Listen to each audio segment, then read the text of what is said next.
Bonjour,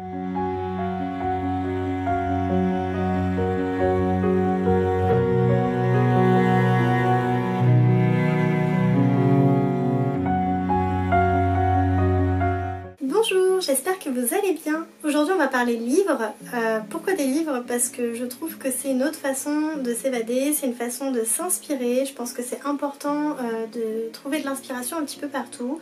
Moi personnellement je trouve mon inspiration aussi bien dans les films, dans la décoration, dans les livres, dans tout ce qui raconte une histoire et voilà, bon bref, dans tous les cas j'aime lire et je trouvais ça sympa de partager ça avec vous, que vous soyez là juste pour le côté lifestyle de ma chaîne ou que vous soyez là pour le côté artistique. La lecture c'est une vraie bonne idée en fait pour s'inspirer parce que ça nous raconte des histoires et ça fait travailler l'imagination. Ça peut être vraiment une très bonne source d'inspiration pour trouver son style artistique ou pour créer de nouvelles pièces artistiques, voilà. D'ailleurs, vous allez vous dire, mais qu'est-ce qu'elle fabrique? Elle change tout le temps de décor. Donc oui, je change tout le temps de décor parce qu'on est deux ici à la maison et je ne peux pas en fait imposer. C'est mon choix en fait d'avoir créé cette chaîne YouTube et du coup je m'adapte. Donc je change tout le temps d'endroit et j'espère que ça vous dérange pas. Bon, on a dit qu'on parlait livres aujourd'hui, donc je vais vous parler de mes lectures de l'année 2020 puisqu'on arrive à la fin de cette année et du coup je pense que c'est le bon moment pour faire le bilan. J'ai pas beaucoup lu cette année, je vous préviens, donc la liste va être assez courte et c'est d'ailleurs pour ça que j'ai finalement rajouté une série qu'il me semble que j'ai lue plutôt l'année dernière, en fin d'année. En fait, je sais plus exactement quand est-ce que j'ai lu, donc je la rajoute à la liste. Dans tous les cas, je vais vous parler des livres du coup que j'ai lus et je vais vous présenter ensuite ma pile de livres à lire pour les prochains mois qui arrivent en 2021. Donc la première série dont je vais vous parler, c'est la série de Colleen Hoover.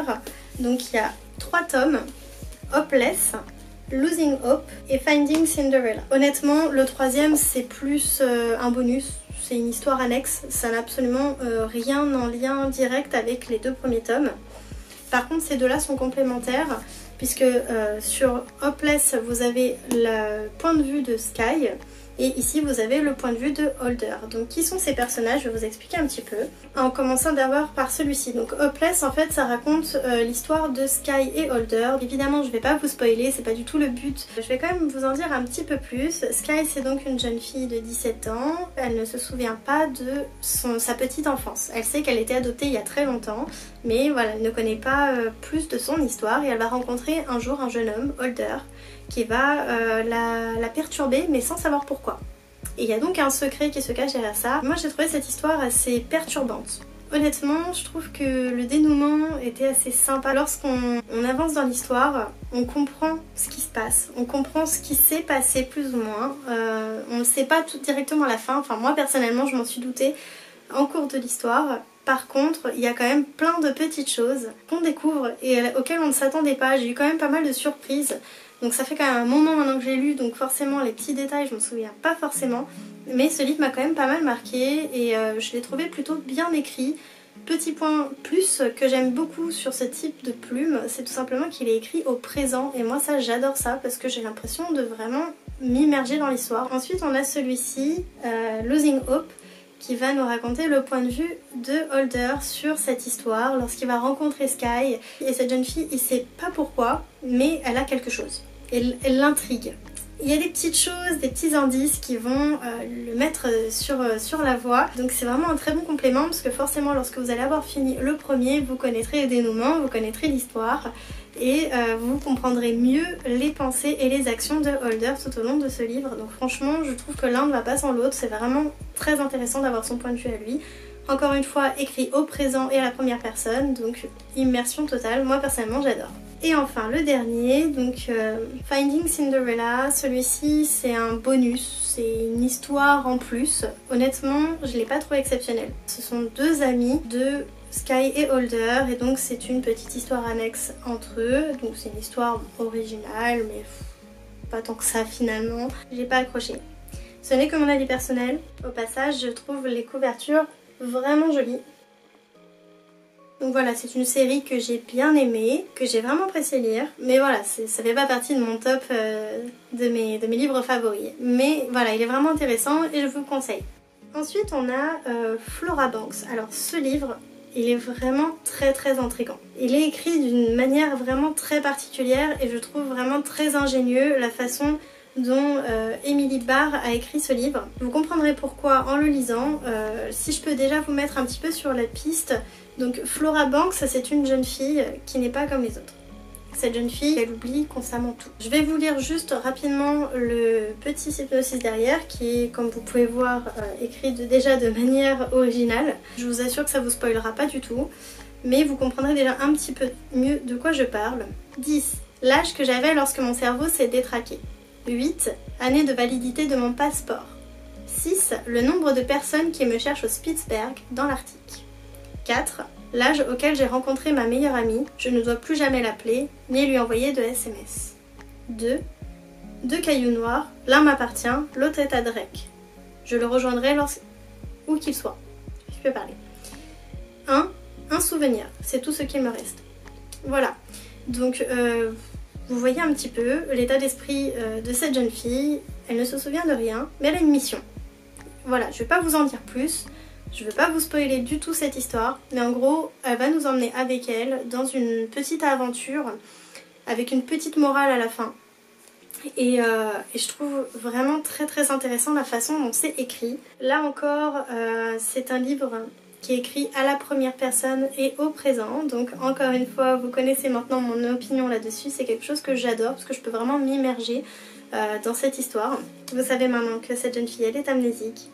Et l'auteur a vraiment su nous embarquer en fait dans cet handicap par sa façon d'écrire. Il y a des systèmes de répétition, des systèmes d'écriture qui nous font vraiment comprendre cet handicap-là. Il était vraiment très intéressant à lire. Si vous avez envie de lire quelque chose de différent, une histoire originale, allez-y, foncez. D'ailleurs, au niveau présentation, on est sur une couverture que j'adore parce qu'elle est toute douce, vous savez, ces couvertures peau de pêche, j'adore.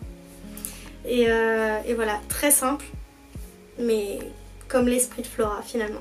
Ensuite, je vais vous parler de ce livre-ci, donc Sur le fil, de Estelle Mascam, ou Mascamé, je sais pas comment on dit. Je dois vous avouer que c'est d'abord la couverture qui a attiré mon œil, qui a attiré mon attention, parce que je la trouve vraiment sublime, avec le texte qui brille en doré comme ça, enfin j'adore. Et l'illustration est juste magnifique. Par contre, la plume de l'auteur, j'ai moins accroché. Alors, c'est écrit au présent à la première personne, donc c'est quelque chose que j'apprécie.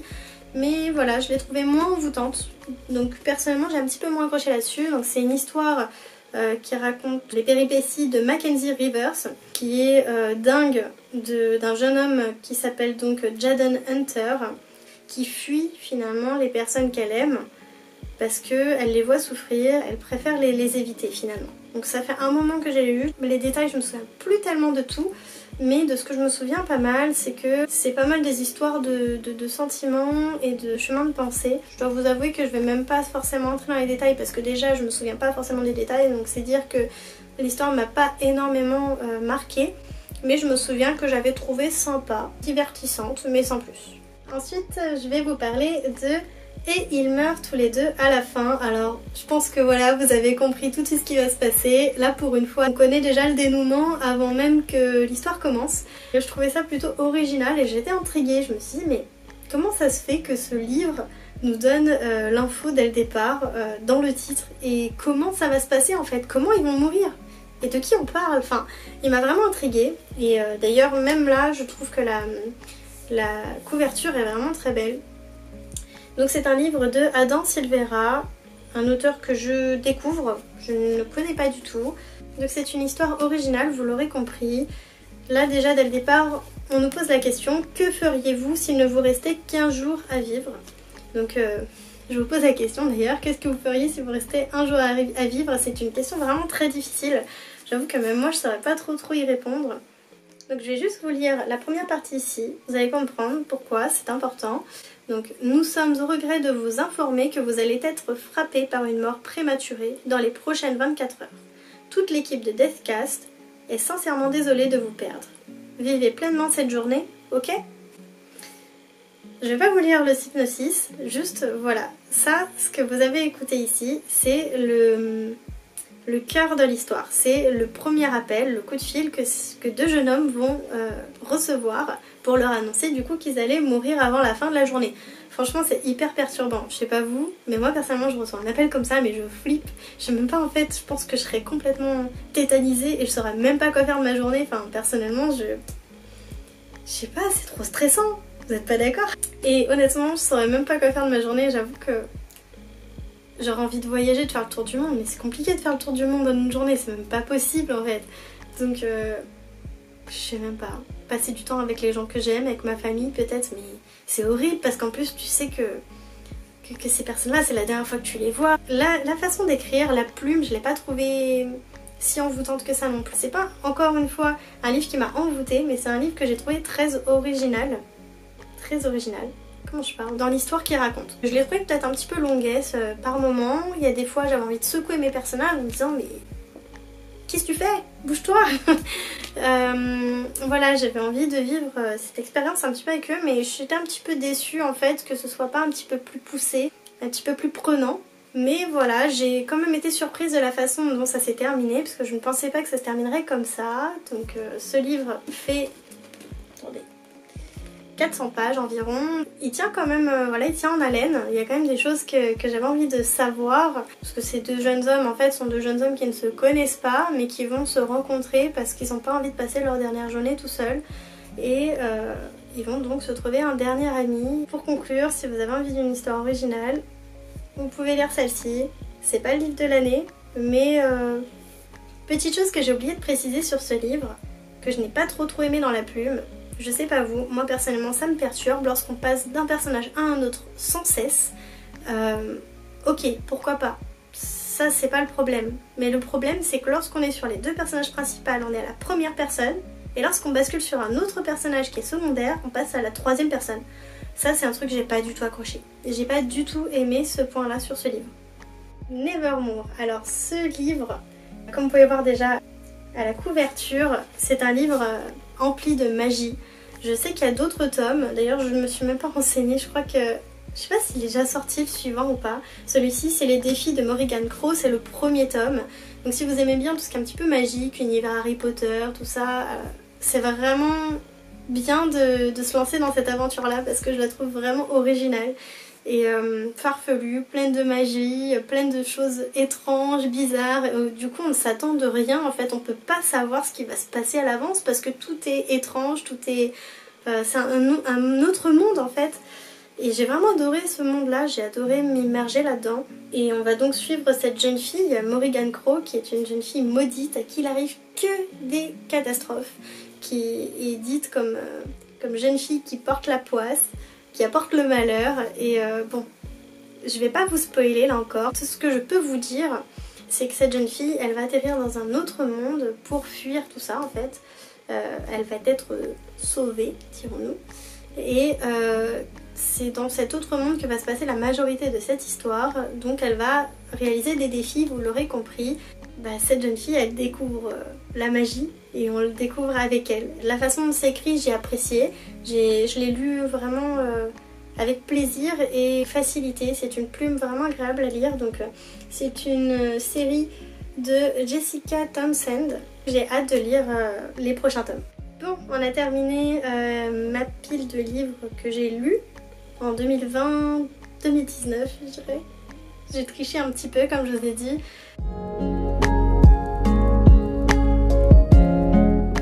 Oui, c'est Cinnamoroll, vous connaissez?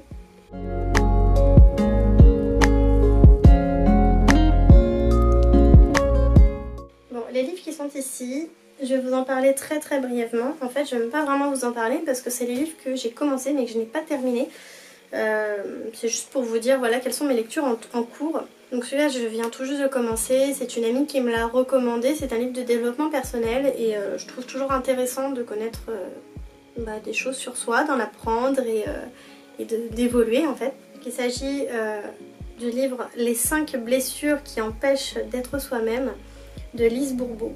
Donc si ça vous intéresse, je vous en parlerai dans mon prochain bilan de livres.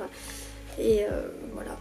Et donc sur les deux livres que j'ai commencé, il y a Avant le labyrinthe, La Braise, de James Dashner. Donc c'est le livre qui complète la dystopie de l'épreuve. Personnellement, c'est une dystopie que j'ai dévorée, que j'ai adorée. J'ai été beaucoup plus déçue par les films, mais comme toujours, en fait, je pense que j'ai fait l'erreur de regarder trop rapidement le film après avoir lu le livre. Et forcément, il y a quand même beaucoup moins de détails dans le film, pardon. Voire même, en fait, ce qui m'a dérangée, c'est qu'ils ont pris vraiment beaucoup de liberté, beaucoup d'adaptations qui différaient de l'histoire originale, qui était vraiment une pépite, parce que je trouve que James Dashner, c'est difficile à dire, hein, a vraiment su faire ressortir tout le côté stratégique en fait du labyrinthe rien que dans le premier tome, et on a vite compris que c'était une stratégie très complète et moi personnellement j'avais vraiment adoré. Donc celui-ci c'est le livre qui vient compléter la dystopie en racontant ce qui s'est passé avant, donc comment a été créé le labyrinthe, comment Thomas s'est retrouvé embringué dans cette histoire. Et donc je l'ai commencé, je me suis arrêtée à la page 65, donc autant dire que j'ai pas beaucoup lu. Et pourtant je trouvais ça intéressant, j'avais envie de savoir la suite, j'avais envie de lire le reste. Mais je sais pas pourquoi, je me suis arrêtée et j'ai eu du mal à aller plus loin. Et je vais le reprendre, c'est dans mes idées, hein, c'est dans ma pile à lire du coup. Et donc ce livre dont je vous ai parlé dans mon dernier vlog, dernier et premier d'ailleurs, donc c'est pareil, un livre qui vient compléter la dystopie des Hunger Games, écrit par Suzanne Collins. Donc c'est, je vous avais déjà dit, pour moi c'est une dystopie que j'adore, je suis une fan de Hunger Games, enfin elle est géniale cette série, personnellement j'ai vraiment adoré. Et donc ce livre là pareil vient compléter en nous racontant l'histoire et la jeunesse de Coriolanus Snow. J'ai bugué sur son nom, enfin, je suis grave quand même. Donc sur son histoire à lui, ce qui l'a mené jusqu'aux Hunger Games où on a connu Katniss. Donc là les Hunger Games avaient existé déjà, mais c'était encore le début. Donc voilà, je vais pas pouvoir vous en dire plus, et de toute façon c'est pas le but de vous spoiler non plus, mais comme vous pouvez voir je suis encore en train de le lire et c'est le livre que je lis en fait en ce moment et j'en suis à la page 205, sachant qu'il y en a à peu près 600, voilà. J'accroche moins que la dystopie de base, mais voilà, c'est toujours intéressant et pour l'instant je suis encore dedans et j'ai envie de savoir la suite, donc c'est plutôt de bonne augure.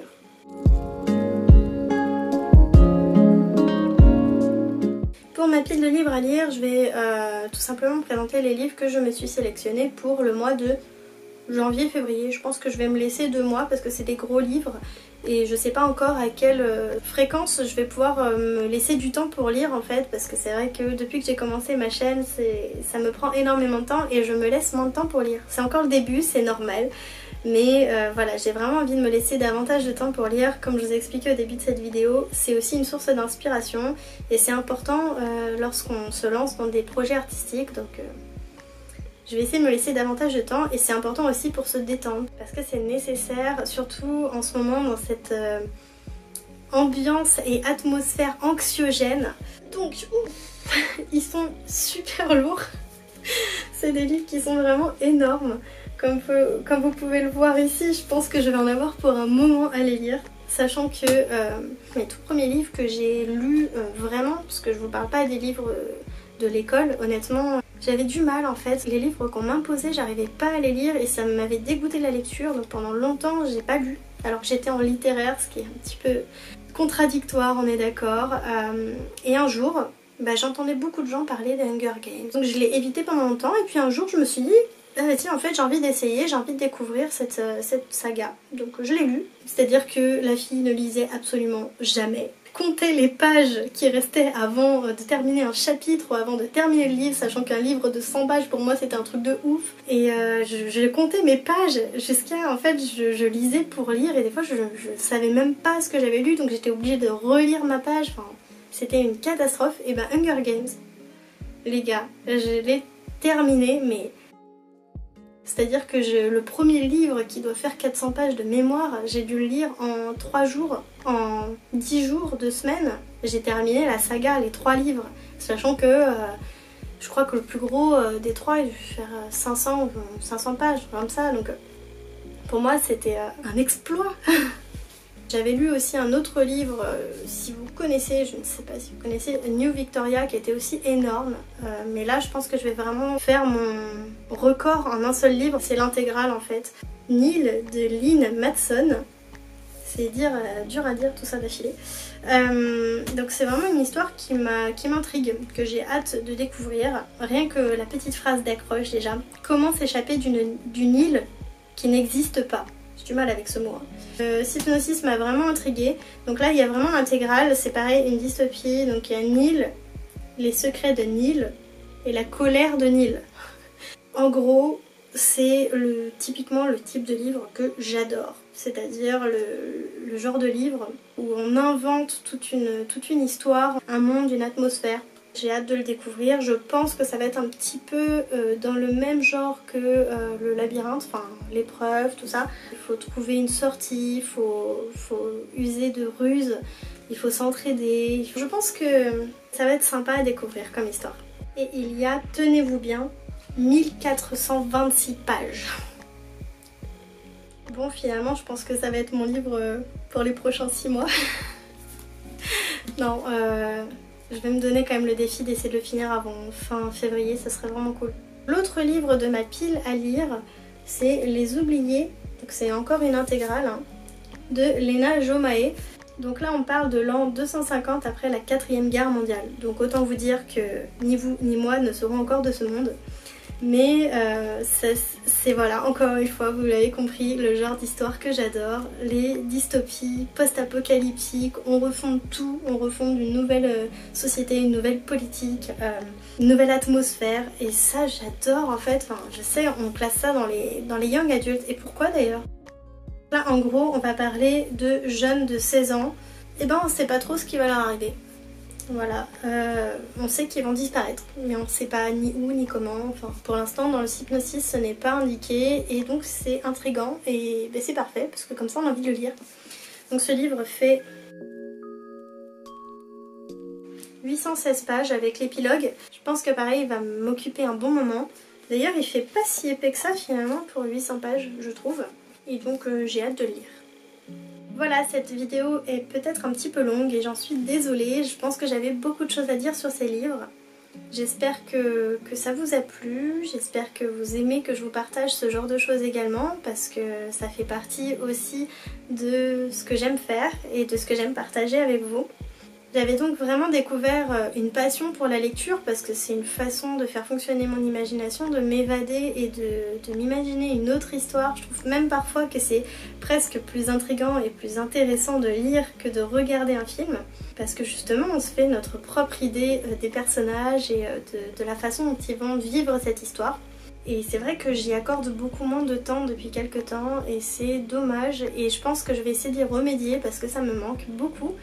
Donc là vous avez vu, j'ai de quoi faire, j'ai de quoi m'occuper et j'ai intérêt à m'y remettre si je veux finir ces livres, sachant que j'en ai encore d'autres qui attendent après ça. Je vous les présenterai éventuellement après avoir terminé ces livres là. Si ça vous intéresse ce genre de vidéo, dites-moi d'ailleurs en commentaire, hein. N'hésitez pas à me dire ce que vous en pensez. N'hésitez pas surtout à échanger avec moi sous cette vidéo. Je vais vous remettre les références des livres dans la barre d'infos. Si ça vous plaît, je referai d'autres vidéos de ce genre. Ce sera vraiment avec grand plaisir. Et sur ce, comme d'habitude, vous connaissez la marche à suivre. Si vous aimez cette vidéo et souhaitez me soutenir, n'hésitez pas à mettre un like, à vous abonner à la chaîne en activant les notifications pour ne rien rater. Sur ce, je vous dis à très vite. Bisous, bye bye.